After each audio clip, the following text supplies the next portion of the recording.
The name's Blue. Palest Blue.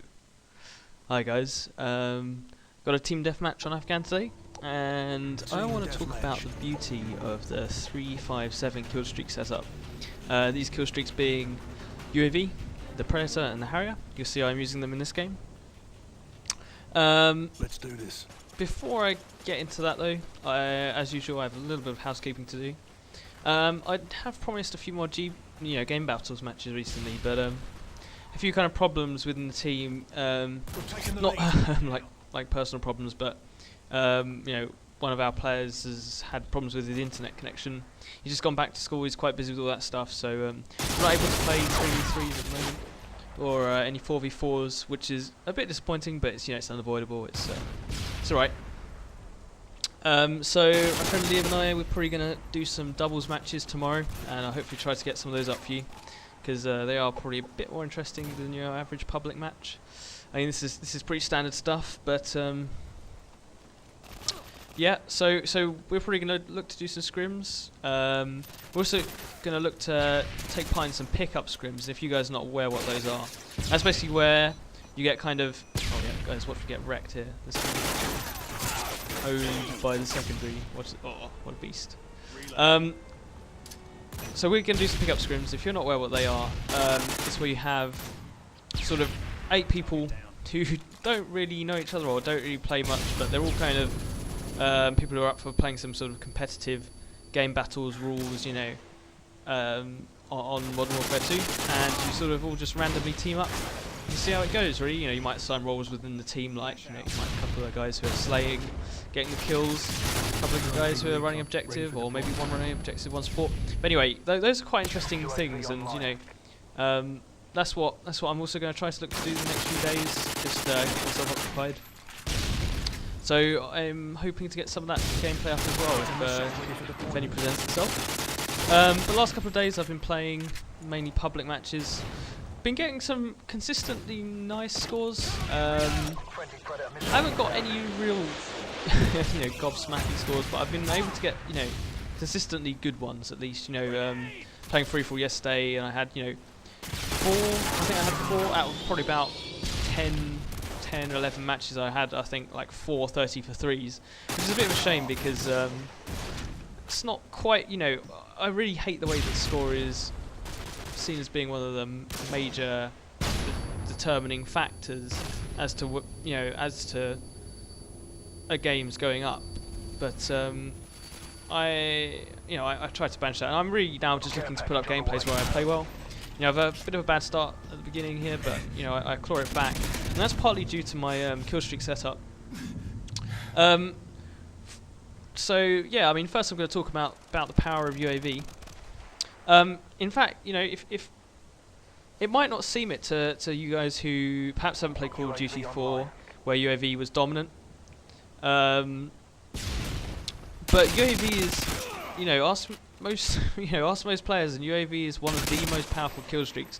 To be able to know the position of pretty much, apart from the cold-blooded guys, to be able to know the position of pretty much every player on the enemy team, is absolute advantage that really cannot be matched in any way. You might say, alright, when you're a top gunner on AC-130, you just rack up the kills, your body's in no danger, and that's true mostly, but the thing is, you've got to get there. You've got to get to 11 kills, and for 3 kills, being able to know the position of 95% of players on average in the game is a really big advantage. You can see I use it all the time here, and you can also see that I'm probably less certain of kind of where the enemies are, and less certain about my own movements. And my kills slow down when I haven't got UAV up. Like here, I had UAV earlier when I was funneling kind of the whole enemy team up that hill, and that's because I knew where they were and I could take up an advantageous position. But when you don't know where the enemy is, you can't take up that advantageous position really, because if you don't know where they're coming from, they could be coming from the side or the back. In which case, a nice bit of cover in front of you isn't going to help you. So it diminishes the number of good positions you can take, and you have to take more risks. If you want to keep going for kills, you have to take those risks. But even if you don't take those risks, you're still more likely to stumble across commander guy or a noob tube just fired at your your red dot. So UAV is going to help you a lot. You can see here, there. If I hadn't had UAV up there, that guy I'd run out there. That guy probably would have shot me. There's a difference between life and death there. And people say, people think that UAV doesn't get you many kills, and it doesn't directly get you many kills, but it does indirectly. It gets you plenty of kills indirectly. But more importantly, it keeps you alive. So if you do want those higher kill streaks, you're gonna live longer and thus have a better chance of getting them. When there's no UAVs, you'll see, now there's no UAV. You see the big spaces in the map, and by those I mean places where there aren't green arrows. And the thing is, those are all kind of vacuums of information where you just know nothing about the map. And the enemies could be, say, in any one of, say there are about 4 vacant corners of, 4 vacant areas in the map. You don't, especially in team deathmatch, you never really know where the enemy's spawning. It's better in domination because they'll be spawning near their kind of the flags that they have.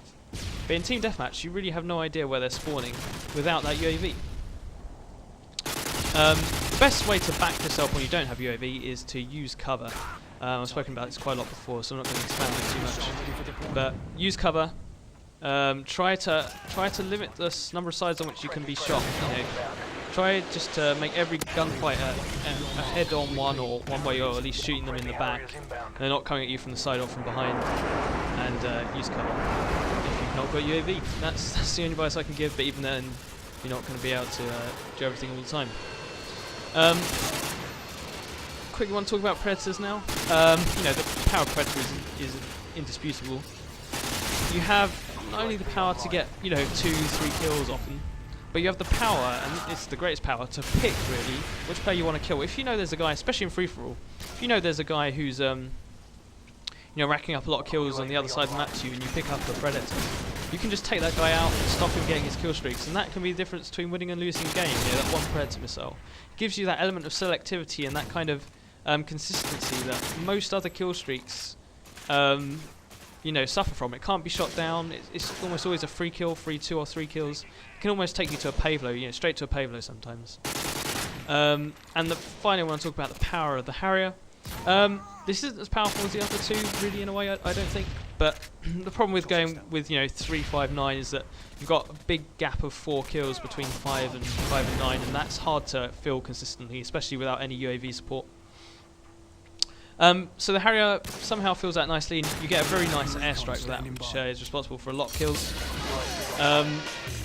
Overall, and it comes in very quickly. So if they're all spawning in one place, you can just drop it on them. You get lots of kills that way. And if they're not shooting down kill streaks, then the Harrier can be just as good as a payload, and dare I say, almost as good as a chopper gun. So overall, these are quick and easy to get out. One kill streak leads to the next easily and naturally. You don't get the greatest volume of kills, but nonetheless, kind of, if you're playing the objective, you don't need that. UAV and counter UAV, I haven't mentioned that, but that's also useful. So don't always pump for high kill streaks. Go for the low ones sometimes as well. Thanks a lot, guys.